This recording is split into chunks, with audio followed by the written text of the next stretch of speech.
Estimados estudiantes, esperando que se encuentren bien, hoy en este momento corresponde la clase teórica número 22 perteneciente a la unidad número 4, en la que veremos la histofisiología de la contracción muscular. En esta sesión veremos y pondremos en práctica lo que hemos visto en clases anteriores sobre la estructura de los tejidos musculares y la forma en que estos cumplen su función, la contracción. En esta sesión vamos a integrar dos miradas complementarias. Por un lado, la histología, que nos permite comprender la estructura microscópica del tejido muscular, y por otro, la fisiología, que nos explica cómo esas estructuras funcionan específicamente en el contexto de la contracción muscular. Los resultados de aprendizaje de esta sesión son relacionar las estructuras de la célula eucarionte animal con la organización tisular y describir los tejidos fundamentales que forman parte de los órganos del cuerpo humano a través de la observación de muestras histológicas. Por otra parte, que sean capaces de usar la clasificación de los tejidos fundamentales para asociar la estructura de los órganos del cuerpo humano y aplicar los componentes histológicos junto a la estructura anatómica del cuerpo humano, relacionando la función de cada sistema que forma parte del cuerpo humano. En esta sesión desarrollaremos los siguientes contenidos: organización de los sarcómeros, la contracción muscular, la ultraestructura de la contracción, la unión neuromuscular y las unidades motoras y receptores sensoriales. Para comenzar nuestra clase partimos con una activación de conocimientos previos. Y la pregunta es, sin calcio, ¿hay acción? Este enunciado nos invita a reflexionar sobre el rol esencial del calcio, no solo a nivel de los huesos, sino que en otros lugares, como y en otras funciones, como lo es la contracción muscular. Seguramente ya han escuchado que el calcio es importante para mantener los huesos fuertes, y eso es completamente cierto. Pero hoy vamos más allá de esa idea, y en realidad el calcio es un mensajero intracelular fundamental, es decir, actúa como una señal desencadenando procesos fisiológicos dentro de las células. En el caso del músculo, esta señal es indispensable para que las fibras musculares se contraigan. Antes de entrar en detalle en el mecanismo, pensemos por un momento. ¿Qué pasa si una persona tiene niveles muy bajos de calcio en sangre? Puede experimentar espasmos musculares, debilidad o incluso una condición llamada tetania, donde los músculos se contraen involuntariamente. Esto nos da ya una pista de que el calcio no solo acompaña al músculo, sino que es protagonista en su funcionamiento. Así que durante esta clase quiero que mantengan esta pregunta en mente. Sin calcio, ¿hay acción? Ahora que hemos planteado la importancia del calcio en la contracción muscular, es momento de revisar dónde ocurre exactamente esa acción. Para eso debemos entender cómo está organizado el músculo esquelético a nivel microscópico. Esta imagen nos proporciona una vista jerárquica, desde el músculo completo, compuesto por varios fascículos musculares, los cuales se componen por múltiples fibras musculares, que a su vez se compone por miofibrillas, y estas miofibrillas están compuestas por miofilamentos. Y en estas miofibrillas podemos encontrar un elemento que es esencial para la contracción, que es el sarcómero. Los sarcómeros son unidades estructurales y funcionales básicas del músculo estriado. Son estructuras repetitivas y organizadas linealmente que se extienden de la línea Z a línea Z y están formados por filamentos delgados, principalmente actina, y miofilamentos gruesos que corresponden a miosina. Estas proteínas están dispuestas de manera precisa, lo que le permite su interacción durante la contracción. Dentro del sarcómero observamos distintas bandas.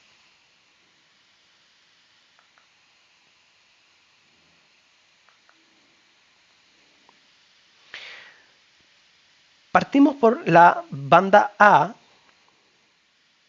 que contiene miosina y parte de la actina que se superpone.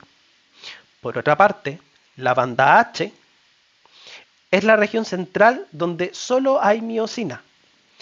La línea M es la que organiza los filamentos gruesos en el centro del sarcómero. Y las líneas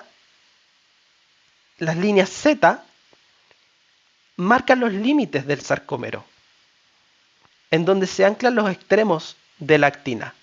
Esta organización tan precisa es la que le permite al músculo activarse y de manera que la actina y la miosina se deslicen una sobre otra, acortando el sarcómero y generando el movimiento.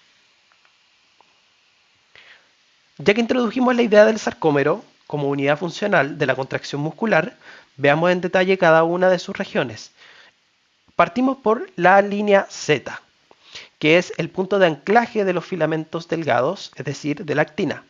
Es aquí donde inicia y termina cada sarcómero. Además, en esta región encontramos proteínas como la conectina o también llamado tintín, que ayudan a mantener la estructura y la elasticidad del sarcómero. Luego tenemos la banda I, que aparece más clara en las imágenes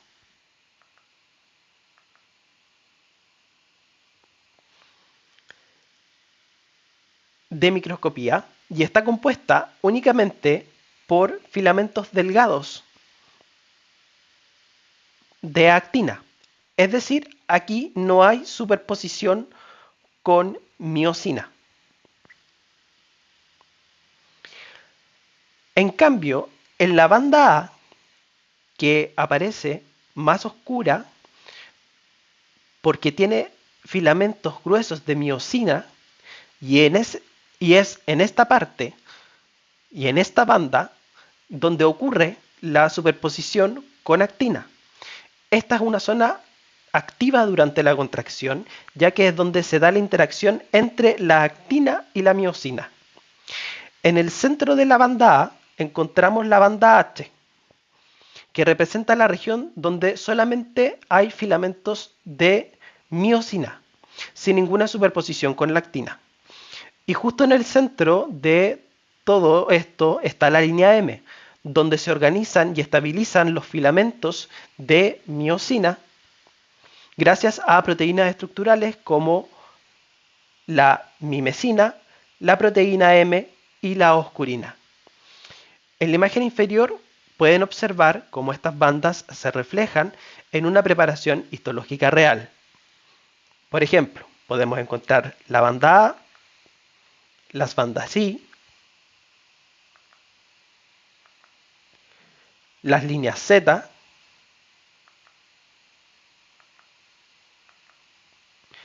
nuevamente la banda A,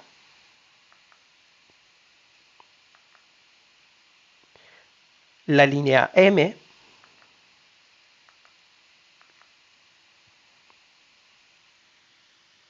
y ahora vamos a centrarnos específicamente en los filamentos delgados, que están compuestos principalmente por actina y que juegan un papel central en la contracción muscular. Estos filamentos delgados están formados por actina F, que se origina por polimerización de monómeros de actina G, que es su forma globular. Esta actina F forma una doble hélice, que es el eje del filamento delgado. Sin embargo, esta estructura no actúa sola. Envueltos en la actina se encuentran otras dos proteínas reguladoras fundamentales, la tropomiosina y el complejo de troponina. La tropomiosina es una proteína filamentosa que cubre los sitios de unión entre actina y miosina en estado de reposo, es decir, evita que se produzca la contracción de manera espontánea. Es como una barrera física que impide el contacto entre ambas proteínas contráctiles. Aquí es donde entra el complejo troponina,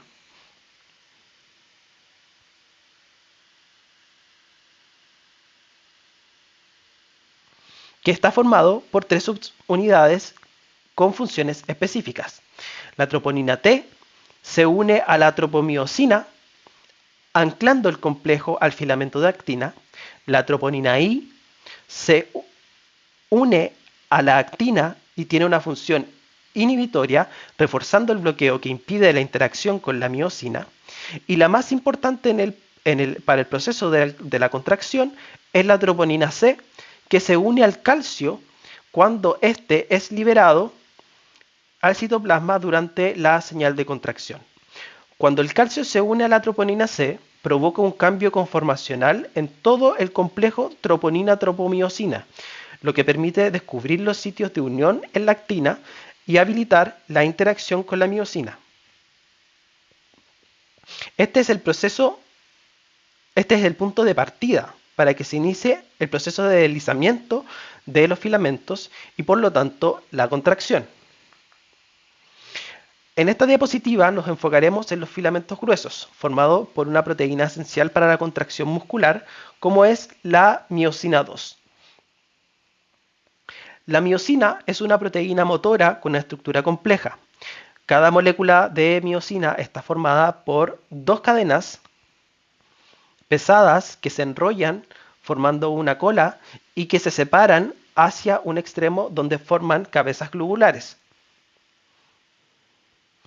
Y cuatro cadenas ligeras,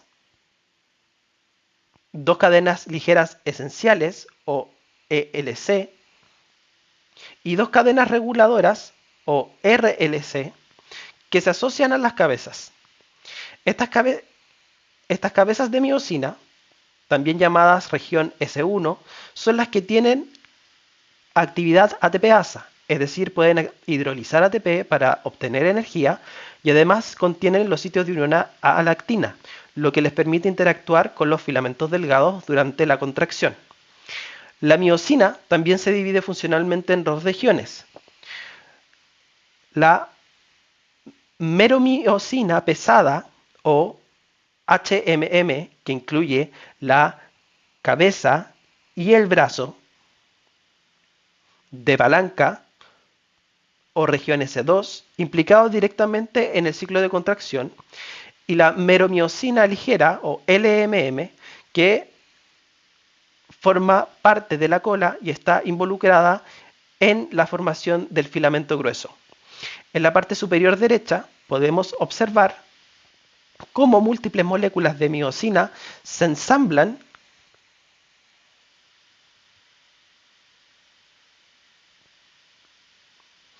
en un filamento grueso bipolar.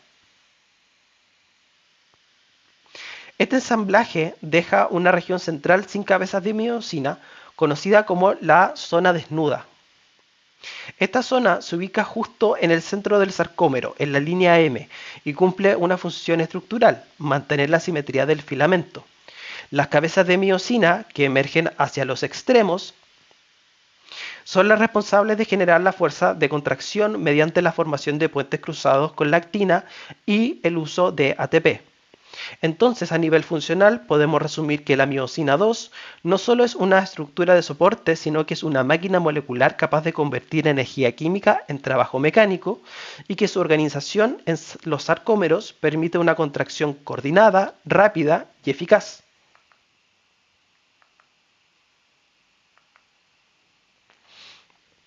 Ahora que ya conocemos la estructura del sarcómero y las proteínas involucradas, vamos a integrar estos elementos para comprender cómo ocurren realmente la contracción muscular.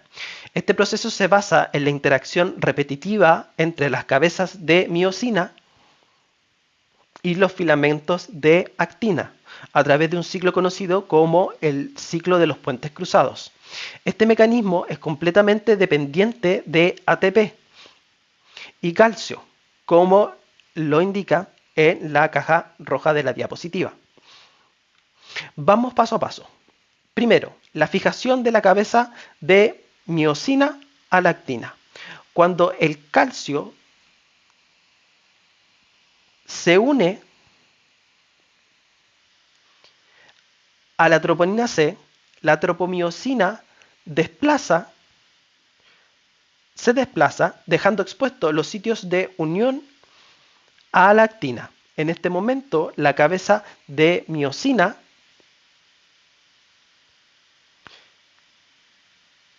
Cargada con el ADP y el fosfato inorgánico, se une a la actina formando un puente cruzado.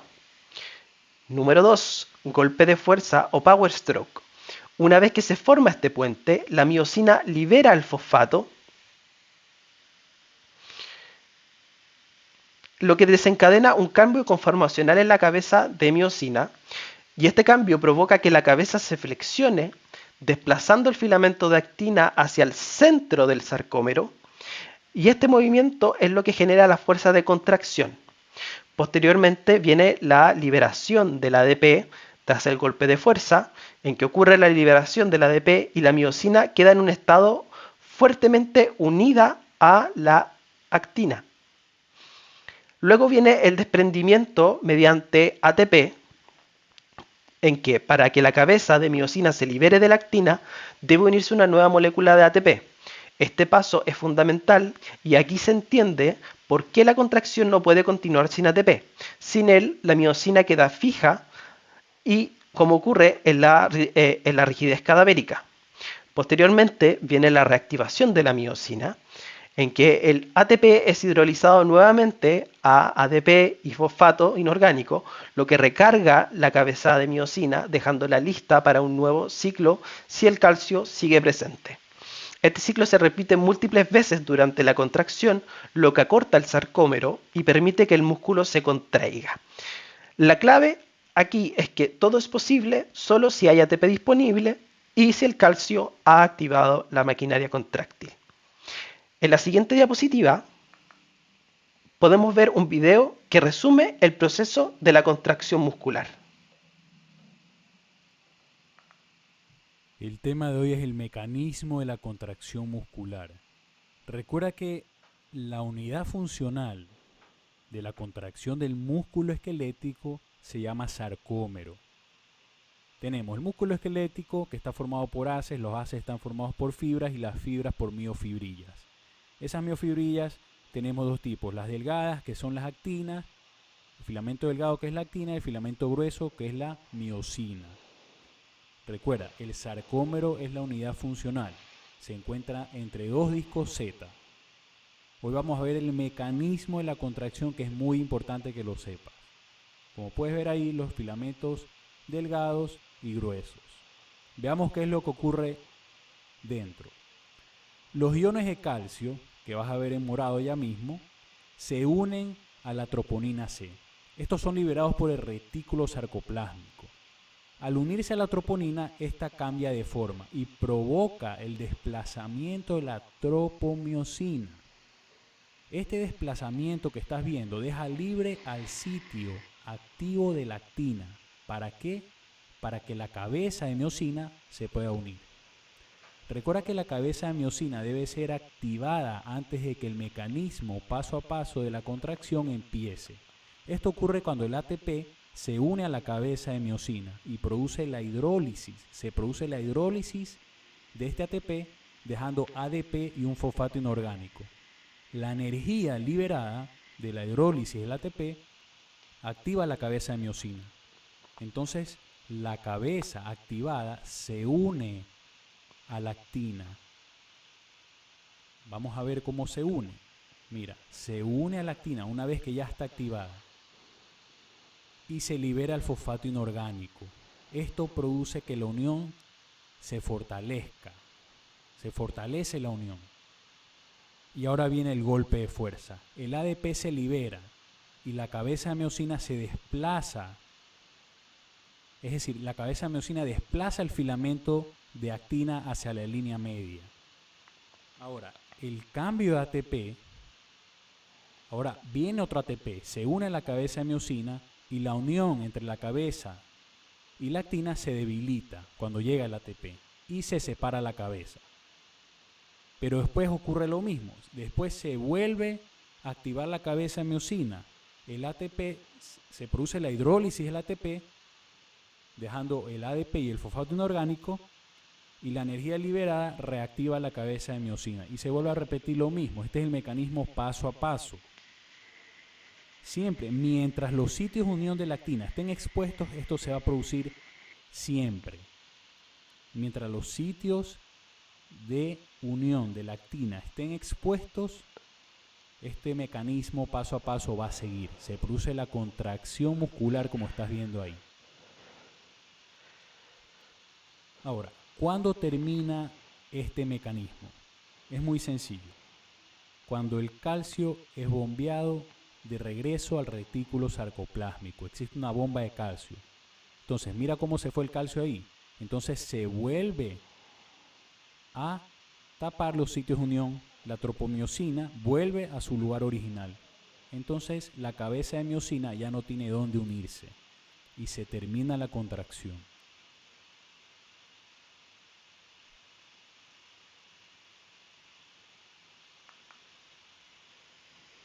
Continuando con nuestra clase, en esta diapositiva vamos a observar lo que ocurre a nivel ultraestructural dentro del sarcómero durante las distintas fases del músculo: la distensión, el reposo y la contracción.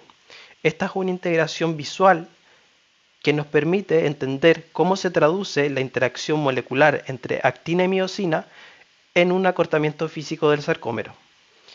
Acá en este esquema podemos observar los tres estados. Primero, el sarcómero distendido.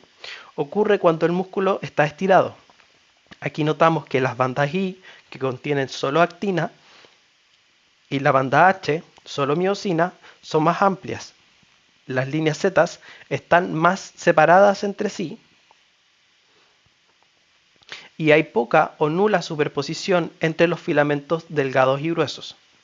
Luego, en el sarcómero en reposo o relajado, es cuando se encuentra en un estado basal, como el que tendríamos cuando no estamos ni contrayendo ni estirando el músculo. En este punto ya hay cierta superposición entre la actina y la miosina y las bandas I y H se reducen un poco. Cuando tenemos el sarcómero contraído es donde ocurre lo más interesante. La banda A se mantiene constante. Esto es muy importante porque la longitud de los filamentos de miosina no cambia. Lo que sí cambia es la superposición de la banda I y la banda H, que prácticamente desaparecen, y las líneas Z se acercan, están lo más próximas posibles. Esto refleja el acortamiento del sarcómero y con ello del músculo entero. A la derecha podemos observar microfotografías reales del sarcómero en los mismos tres estados. Noten cómo cambia el patrón de bandas claras y oscuras dependiendo del grado de contracción. Hasta ahora hemos hablado de proteínas de estructura, contráctiles y del sarcómero. Pero ¿cómo se inicia este proceso? La respuesta está en las estructuras que vemos en esta diapositiva: los túbulos T, el retículo sarcoplásmico y su unión funcional denominada triada. Comencemos con los túbulos T o los túbulos transversos. Estos son invaginaciones del sarcolema, es decir, de la membrana plasmática de la fibra muscular, que se introducen profundamente entre las miofibrillas.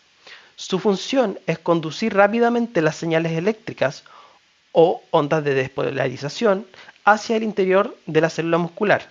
Esta propagación ocurre justo entre las bandas A e I, donde se ubican estratégicamente para activar los mecanismos contráctiles. Por otro lado, tenemos el retículo sarcoplásmico, una red membranosa especializada que envuelve a las miofibrillas. Su principal función es almacenar y liberar calcio. En la proximidad de los túbulos T, el retículo se engrosa formando cisternas terminales, que son encargadas de liberar calcio cuando reciben una señal de despolarización. Ahora lo más importante: cuando un túbulo T se ubica junto a dos cisternas del retículo sarcoplásmico, se forma lo que se conoce como una triada, que está indicado en el cuadro naranjo en esta diapositiva. Esta triada es la unidad funcional y estructural que permite el acoplamiento, excitación, contracción. Es decir, el puente entre el estímulo eléctrico y la liberación de calcio necesaria para la contracción. Gracias a esta organización, el estímulo que llega desde el sistema nervioso puede activar de forma eficiente a todo el músculo en cuestión de milisegundos. Sin los túbulos T y sin el retículo sarcoplásmico, el calcio no llegaría a las miofibrillas y por lo tanto no habría contracción. Continuando con la comprensión de cómo ocurre la contracción muscular, llegamos a la puerta de entrada del estímulo nervioso al músculo, que es la unión neuromuscular, también conocido como placa motora. Este lugar es donde comienza el proceso de la contracción que hemos estado estudiando. La unión neuromuscular es el contacto especializado entre el axón terminal de una motoneurona y la membrana plasmática de una fibra muscular esquelética. Este contacto no es físico directo, sino que se realiza a través de un espacio llamado hendidura sináptica. En el terminal axónico se sintetiza y almacena un neurotransmisor clave, como es la acetilcolina. Esta se sintetiza a partir de acetilcoenzima A y colina y se almacena en vesículas sinápticas. Cuando un potencial de acción llega al terminal del axón, se abren canales de calcio que induce la fusión de estas vesículas con la membrana presináptica, liberando la acetilcolina hacia la hendidura sináptica. La acetilcolina se une a receptores nicotínicos ubicados en los pliegues subneuronales del sarcolema y esta unión abre canales de sodio generando una despolarización local que se propaga por el sarcolema y se introduce en los túbulos T. Como vimos antes, esta señal eléctrica llegará al retículo sarcoplásmico que liberará calcio, activando así todo el ciclo contráctil. Es importante destacar que este sistema también posee un mecanismo de apagado, la enzima acetilcolinesterasa, que degrada rápidamente la acetilcolina en la hendidura sináptica, deteniendo la señal y permitiendo la relajación muscular. Ahora que ya entendemos cómo se produce la contracción a nivel molecular y cómo se inicia, es momento de ver el siguiente nivel de organización, las unidades motoras. Una unidad motora está compuesta por una motoneurona y todas las fibras musculares que ella inerva, es decir, es la unidad funcional mínima del control motor, y cada vez que una neurona motora se activa, todas las fibras que controla se contraen al mismo tiempo. Pero no todas las unidades motoras son iguales. Existen dos tipos principales, dependiendo del número de fibras musculares que controla cada neurona. Por ello tenemos a la unidad motora pequeña, en las que una neurona controla entre 10 a 50 fibras musculares. Estas se encuentran en músculos donde se necesita precisión y control fino, como los músculos extrínsecos del ojo o los músculos de la mano. Aquí, pequeños incrementos en el estímulo producen movimientos muy controlados. Por otra parte, tenemos las unidades motoras grandes, donde una sola neurona puede controlar hasta 100.000 fibras musculares. Estas se localizan en músculos más grandes y potentes, como los del muslo o de la espalda, donde el objetivo no es la precisión, sino la fuerza. En estas unidades, la activación simultánea de muchas fibras produce una contracción potente y efectiva. Este diseño permite que el cuerpo adapte la fuerza del movimiento según la necesidad. Por ejemplo, escribir requiere activar pocas unidades motoras pequeñas, mientras que levantar una pesa requiere muchas unidades motoras grandes.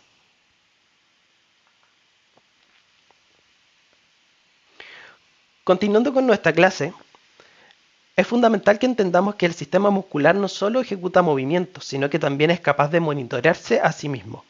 Esto es posible gracias a receptores sensoriales especializados como propiosensores, que informan al sistema nervioso central sobre el estado del músculo, su longitud, su tensión y la velocidad a la que cambia. Los dos principales propiosensores que encontramos en el músculo son el uso neuromuscular, en que este receptor se encuentra dentro del músculo esquelético, entre las fibras normales. Está compuesto por fibras fusales, como las fibras de la cadena y las de la bolsa nuclear, y está rodeado por una cápsula. Su función es detectar el estiramiento del músculo y la velocidad de este estiramiento. Este uso está inervado por fibras aferentes de tipo 1A y 2, que envían señales al sistema nervioso cuando el músculo se estira, permitiendo ajustar el tono muscular y prevenir lesiones. Por otra parte, tenemos al órgano tendinoso o de Golgi, que se localiza en la unión entre el músculo y el tendón, responsable de responder a la tensión generada cuando el músculo se contrae. Su función principal es proteger al músculo y al tendón de un daño por sobrecarga. Si se detecta una tensión excesiva, envía señales a través de las fibras sensoriales hacia la médula espinal para inhibir la contracción y evitar desgarros. Ambos sensores son esenciales para los reflejos motores y para mantener el equilibrio, la coordinación y el control postural. Gracias a ellos podemos caminar sin mirar nuestros pies, ajustar la fuerza al levantar objetos o mantener el equilibrio sin esfuerzo consciente.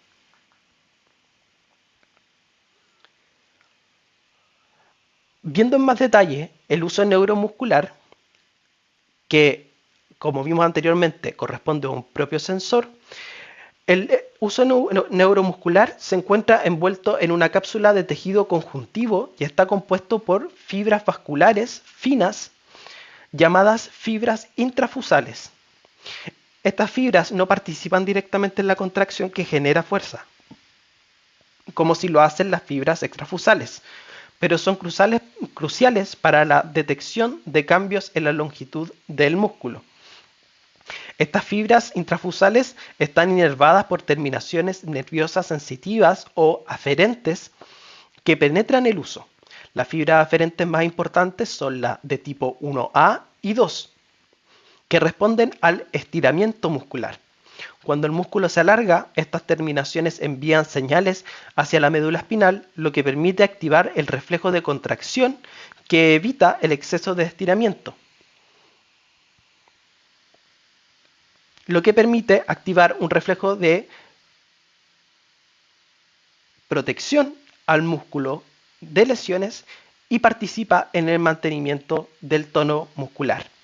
Además, el uso también está inervado por fibras motoras eferentes gamma que ajustan la tensión del uso para que siga siendo sensible incluso cuando el músculo ya esté contraído. Esta regulación fina permite que el sistema nervioso mantenga el control postural y la precisión motora. En esta diapositiva observamos una comparación esencial entre la anatomía funcional del uso neuromuscular y su aspecto real bajo el microscopio. Esta es una instancia clave para integrar lo conceptual con la evidencia histológica. A la izquierda tenemos un esquema detallado del uso neuromuscular. Aquí se representan las fibras intrafusales de dos tipos, de la cadena nuclear y de la bolsa nuclear, que son estructuras musculares especializadas en detectar el estiramiento. Estas fibras están rodeadas por una cápsula conjuntiva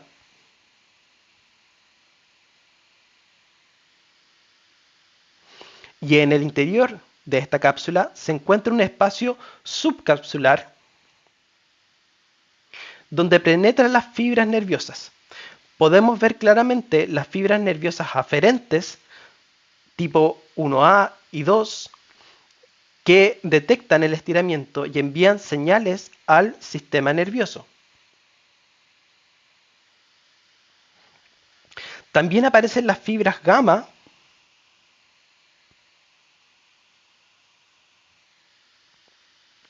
que modula la sensibilidad del uso y una fibra motora alfa que inerva las fibras musculares extrafusales. A la derecha tenemos una imagen histológica real de un corte transversal teñido con hematoxilina eosina. Y aquí identificamos la cápsula externa y la cápsula interna, que delimitan y protegen el uso. En el centro se observan las células fusales que corresponden a las fibras intrafusales. También distinguimos vasos sanguíneos que nutren al huso y fibras nerviosas que lo atraviesan. Lo interesante de esta correlación es que ahora podemos reconocer lo que antes era solo un esquema en un tejido real, entendiendo que lo que ocurre en el sistema a nivel fisiológico tiene siempre una base estructural observable. Para ir cerrando esta clase, corresponde también profundizar un poco más en el órgano tendinoso o copúsculo tendinoso de Golgi. Este receptor se encuentra en la unión entre el músculo y el tendón, donde las fibras musculares se integran con el tejido conectivo. Su estructura consiste en una cápsula que rodea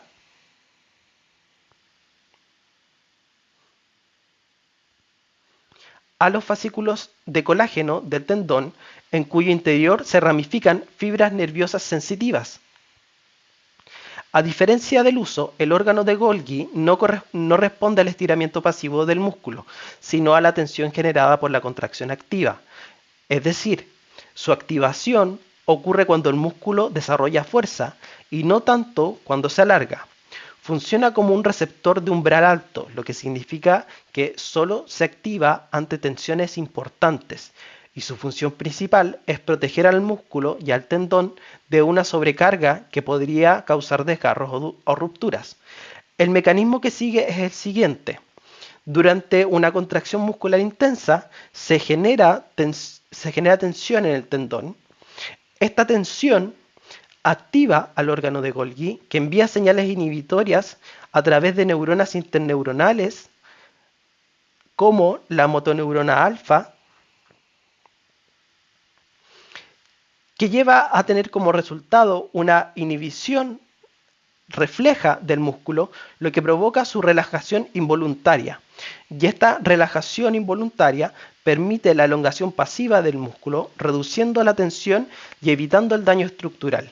Este tipo de reflejo se conoce como reflejo miotendinoso inverso y tiene un rol protector, pero también participa en el ajuste fino de la fuerza durante movimientos complejos o al levantar objetos pesados. Ahora que hemos terminado de revisar la histofisiología de la contracción muscular, vamos a cerrar con una pequeña actividad de repaso. Vamos a leer cada pregunta considerando las alternativas y luego veremos cuál es la respuesta correcta, justificando el porqué. Primero, ¿qué ocurre en la unión neuromuscular durante la contracción muscular? A. Se produce la fusión entre las fibras musculares. B. Se libera acetilcolina que activa receptores en el sarcolema. C. Se libera calcio directamente hacia el sarcoplasma. D. Se produce una contracción refleja inhibitoria. La respuesta correcta es B. Se libera acetilcolina que activa receptores de sarcolema. En la unión neuromuscular, cuando llega el potencial de acción a la terminal axónica de la motoneurona, se liberan vesículas con acetilcolina que se une a receptores nicotínicos del sarcolema, lo que inicia la despolarización y posterior contracción. La pregunta número 2 dice, ¿qué función cumple el ion calcio en la contracción muscular? A. Rompe el ATP para liberar energía directamente. B. Estimula la liberación de glucosa en el músculo. C. Permite que la miosina se una a la troponina I. D. Se une a la troponina C y permite la interacción actina-miosina. En este caso, la respuesta correcta es D. El calcio liberado por el retículo sarcoplásmico se une a la troponina C, lo que induce un cambio en el complejo troponina-tropomiosina, descubriendo los sitios de unión a la actina, lo que permite que la miosina se una y se produzca el power stroke o fuerza de empujamiento. Por último, la tercera pregunta dice, ¿qué detecta el uso neuromuscular? A. Cambios en la tensión del tendón. B. Cambios en la presión intramuscular. C. Cambios en la longitud del músculo. D. Daño celular por sobrecontracción. La respuesta correcta en este caso es la C. El uso neuromuscular es un propioceptor que detecta variaciones en la longitud del músculo y la velocidad de ese cambio. Su activación contribuye a regular el tono muscular y a prevenir lesiones por estiramientos bruscos. Estimados estudiantes, durante esta clase hemos revisado la histofisiología de la contracción muscular, haciendo hincapié en los cambios que ocurre en la estructura del sarcolema y cómo ocurre la contracción muscular a nivel molecular, además de comprender los mecanismos que llevan a que se pueda gatillar este proceso y los elementos reguladores que evitan que ocurra un daño en el tejido muscular. Esperamos que haya sido de su provecho y en caso de que tengan dudas los invitamos a contactarnos, además de revisar la bibliografía adicional que se encuentra detallada en esta diapositiva. Nos encontramos en una nueva sesión.